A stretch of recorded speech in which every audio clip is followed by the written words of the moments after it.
Elisabeth, l'ex-compagne d'Abou Diaby, au cœur du scandale, brise enfin le silence, et choque plus d'un. L'histoire inédite d'Abou Diaby, une star de la télé-réalité française, et coach sportif, est devenue virale sur les réseaux sociaux. Avant de continuer, n'oublie pas de t'abonner et d'activer la cloche de notification, car ici tu trouveras tout ce qui fait l'actualité people, musicale, politique et sportive du vieux continent. Monsieur @web a le droit, le devoir, et même l'obligation de vous dire la vérité. Dans une interview, dans l'émission « Tout en intime », il a révélé, au grand jour, le vrai visage de son ex-femme, et comment il a été cocufié par cette dernière, avant et après son mariage religieux. La concernée est donc sortie de son silence, pour se dédouaner des chefs d'accusation qui l'accablent.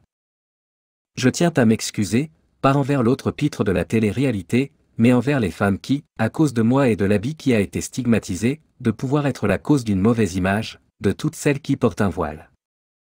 Je suis désolé. Je reçois des menaces de partout, des messages de partout. Sachez que, personne ne connaît la réalité et que ce ne sont que des paroles et vous vous enflammez sur un ragot de couple. Je tiens à dire cette chose plus que tout. Je ne représente aucune voilée, je ne représente aucune musulmane. C'est pas la musulmane qui a pu fermer la femme. Ne mettez pas l'étiquette de mes fautes sur celle innocente. Je m'excuse de ceci car je vois bien son petit jeu. Me faire regretter certains actes, en me faisant passer pour la responsable d'une honte envers ma famille et ma communauté. Sachez que pour se retrouver devant un gay, à raconter des ragots de tromperie et à salir le voile, ce mot qui a été répété 59 fois, c'est seulement pour vous inciter contre moi à me lyncher. Je ne dois de compte à personne et je répète, il a voulu salir en moi toutes les voilées, et ceci pour accroître la pression à mon égard et la honte qui l'accompagne. Certaines filles m'envoient des messages de soutien. A-t-elle déclaré. Abou pour sa part, via une sortie il y a quelques heures sur sa page Instagram, a tenu à présenter ses plates excuses aux internautes, face à sa maladresse et le déferlement des événements suite à sa sortie, et en particulier à la communauté musulmane de par le monde. Il s'est exprimé en ces termes. Bonjour, salam alaikum tout le monde, j'espère que vous allez bien. Bon, comment vous dire, suite au déferlement après l'interview, je suis en train de mesurer les conséquences de mes paroles. Premièrement, je regrette fortement ce qui se passe. À la base, c'était pas mon intention de bafouer, de salir l'image des femmes voilées. Sachez-le, vous pouvez dire ce que vous voulez, mais mon intention, je la connais. C'est entre Allah et moi. Ensuite, je pense qu'il y a beaucoup de choses qui sont dites et qui sont fausses, qui sont rajoutées. Et je suis comment dirais-je, je suis le point de départ, donc je dois assumer les conséquences. Je cherche pas à me racheter auprès d'une communauté. Déjà, je cherche à racheter ma conscience, me sentir mieux vis-à-vis de moi et de ma religion. Je regrette fortement la tournure des choses, comment ça a pris, comment ça a tourné.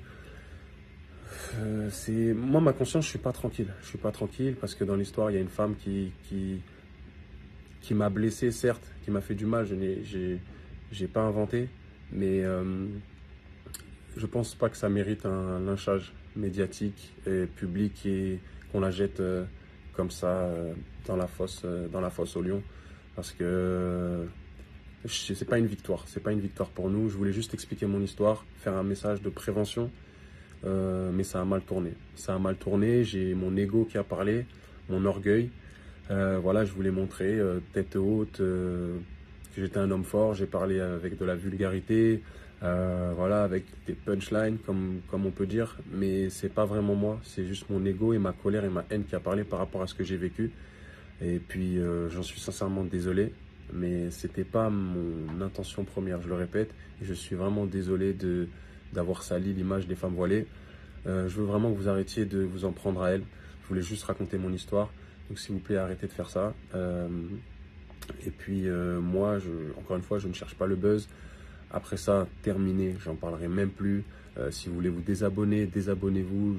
Franchement, je cherche même pas des abonnés, je cherche même pas de buzz, je cherche rien du tout. Et pour finir, donc, je regrette. Ok, j'ai été un homme blessé. Ok, je suis tombé malade. Ok, on connaît la chanson. J'ai vécu quelque chose de très très compliqué, mais j'avais pas à exposer ça au grand public. Du moins religieusement, j'avais pas à le faire.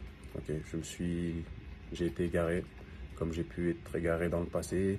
Je vais pas étaler mes péchés ici, mais voilà, c'était une chose à pas faire. Et malheureusement, j'ai glissé. Donc, je tire des leçons de cette expérience, de cette mauvaise expérience, puisque malgré le soutien qu'il peut avoir, moi, j'ai pas la conscience tranquille. J'ai pas la conscience tranquille. La miséricorde de Dieu n'est pas limitée, elle est infinie. Voilà, la miséricorde de Dieu est infinie, donc j'aimerais vraiment que vous pensiez à moi dans vos prières, et je n'en rajouterai pas plus.